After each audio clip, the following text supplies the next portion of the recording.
Sziasztok, Fruzsi vagyok. Ebben a videóban megnézzük, hogy miért nem működik egy átlag felhasználónál AI vizualizátor a Riket 28-ban.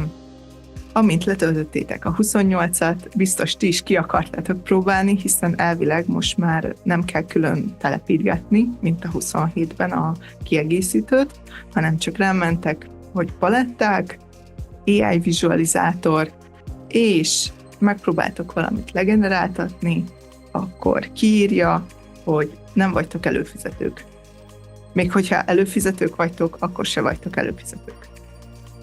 Ezt utána később pontosították a frissítésekkel, és kiírták, hogy nem vagytok felhő alapú előfizetők.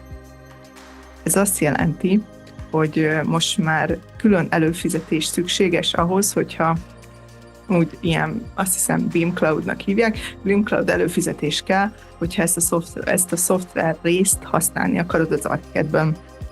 Ugye a 27-ben úgy történt a programhasználat, hogy a kiegészítőt külön le kellett töltenetek, annak volt egy nagyobb gépigénye, és azzal együtt kommunikált az ArchiCAD.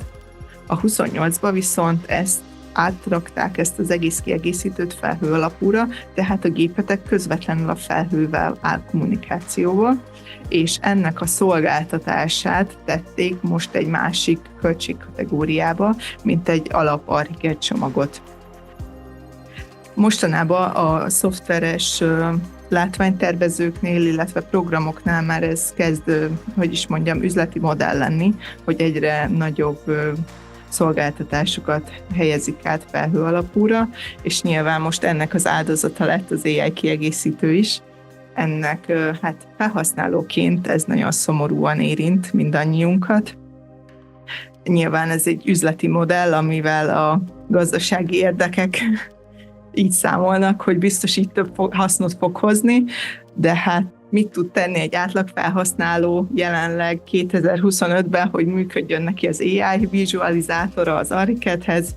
Első megoldás, hogy visszatértek a 27-hez, ott letöltitek a gépetekre, és azzal ugye offline-ba tudjátok működtetni, vagy pedig előfizettek a cloudra.